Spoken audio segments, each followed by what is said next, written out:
Early morning వచ్చి చూసే సమయానికి రాత్రి పడిన వర్షం కారణంగా ఇక్కడ చాలా ఇబ్బందిగా ఉన్నప్పటికీ కూడా ఇనిషియేట్ తీసుకొని ఇదొక ప్రభుత్వ ప్రోగ్రామ్ మాత్రమే కాకుండా పర్సనల్గా కూడా తీసుకొని ఈ కార్యక్రమాన్ని ఇంత అత్యద్భుతంగా తక్కువ సమయంలో ఆ బురదంతా కూడా శుభ్రంగా క్లీన్ చేసడానికి కారణమైనటువంటి మన సూపరింటెండెంట్ గారికి ధన్యవాదాలు తెలియజేసుకుంటూ ఈ సభాముఖంగా ఒక చిన్న ప్రశ్న ఉంది సార్.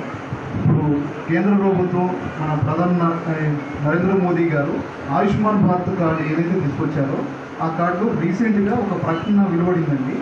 60 ఏళ్ళు పైబడిన పెద్దవాళ్ళందరికీ కూడా ఈ కార్డు వర్తిస్తుంది కాబట్టి కొత్తగా అప్లికేషన్ పెట్టుకున్న వాళ్ళకి కూడా అప్లికేషన్స్ చేసుకోవచ్చు అని చెప్పారు.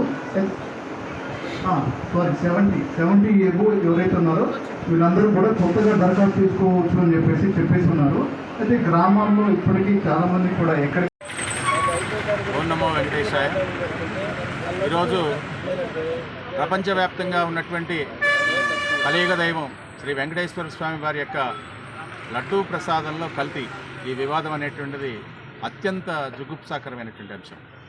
దీని కనుక మనం పరిశీలన చేసినట్లయితే మరి గత ప్రభుత్వంలో సుమారు 5 సంవత్సరాల కాలం పాటు స్వామివారికి నివేదన చేసేటువంటి మొట్టమొదటి భోగాల్లో లడ్డూ ప్రసాదం ఉంటుంది.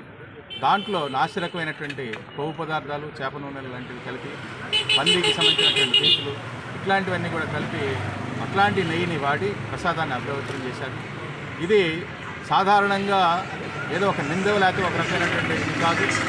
100కి 100% కూడా కూటమి ప్రభుత్వం వచ్చిన తర్వాత చాలా సమన్వయంగా రాష్ట్ర ముఖ్యమంత్రి శ్రీ చంద్రబాబు నాయుడు గారు, అట్లాగే ఉప ముఖ్యమంత్రి పవన్ కళ్యాణ్ గారు, అదేవిధంగా భారతీయ జనతా పార్టీ రాష్ట్ర అధ్యక్షులు గారు పురంధరేశ్వరి గారు వీరందరూ కూడా సమన్వయం చేసుకొని దీని మీద సమగ్రమైనటువంటి విచారణ జరుపుకొని అక్కడ ఉన్నటువంటి పరిస్థితులన్నింటినీ కూడా చక్కదిద్దిన తర్వాత ఈ విషయాన్ని బయట చెప్పడం జరిగింది.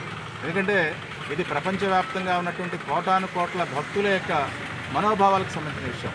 చాలామంది అడుగుతున్నారు ఇవాళ, ఏమండి ఇప్పుడు ఏదో జూలైలో తీశారు కదా దీనికి సంబంధించినటువంటి టెస్ట్ రిజల్ట్ అప్పుడు వచ్చింది కదా, అప్పుడు చెప్పకుండా ఇప్పుడు ఎందుకు చెబుతున్నారని చెప్పేసి అడుగుతున్నారు. వాళ్ళందరూ కూడా గమనించాల్సిన విషయం ఏంటంటే ఇది చాలా సెన్సిటివ్ విషయం. అదే మిగతా వాళ్ళకిలాగా, మిగతా రాజకీయ నాయకులలాగా మరి మన ముఖ్యమంత్రి గారు చంద్రబాబు నాయుడు గారు సమన్వయం పాటించకుండా తెలిసిన రోజే టెస్ట్ రిపోర్ట్లు వచ్చిన రోజునే కనుక దీని కనుక బహిర్గతం చేస్తుంటే దేశవ్యాప్తంగా చాలా అల్లకల్లోలం అయ్యేటువంటి పరిస్థితి. దానికే వారు చాలా సమన్వయం పాటించి మరి మిగతా భాగస్వాములందరినీ కూడా సమన్వయపరుచుకొని పవన్ కళ్యాణ్ గారిని కానీ, పురంధరేశ్వరి గారిని కానీ, అట్లాగే దేవాదాయ శాఖ మంత్రిని ఆనంద్ రామనారాయణ రెడ్డి గారిని, ఇతర అందరూ కూడా క్యాబినెట్ మినిస్టర్లు అందరితో కూడా చర్చించుకునే వాళ్ళు ఈ విషయాన్ని ముందు ఎక్కడైతే దెబ్బ తగిలిందో అక్కడ దానికి మందు రాయాలనేటువంటి భావంతో మొట్టమొదట ఏదైతే తమిళనాడు నుంచి వస్తున్నటువంటి ఏఆర్ నెయ్యి అనేటువంటి ఉందో వాళ్ళు పంపించినటువంటి నెయ్యి మొత్తం కూడా వెనక్కి పంపించడం జరిగింది. తిరిగి మళ్ళీ పునరుద్ధరణ చేస్తూ కర్ణాటక నుంచి నందిని నెయ్యి తెప్పించి మరి శుద్ధమైనటువంటి మరి వంటకాలన్నీ కూడా మరి అంటే స్వామివారికి లడ్డు ప్రసాదం ఒకటే కాదు మిగతా భోగాలన్నింటిలో కూడా ప్రసాదాలన్నింటిలో కూడా ఈ నెయ్యిని వాడతారు.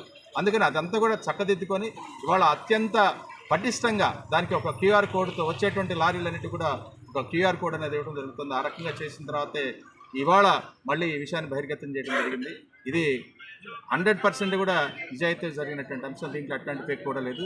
ఈ సందర్భంగా మేము కోరుకునేది ఒకటే, ఎవరైతే దీనికి కారకులైనటువంటి గత ప్రభుత్వంలో ఉన్నటువంటి టీటీడీ పాలక మండలి చైర్మన్, అట్లాగే సుబ్బారెడ్డి గారు, అదేవిధంగా కరుణాకర్ రెడ్డి గారు, అట్లాగే ఈవో ధర్మారెడ్డి గారు వీరందరినీ కూడా తక్షణమే చట్టపరమైనటువంటి చర్యలు తీసుకోవాలని చేసి మేము డిమాండ్ చేస్తాం.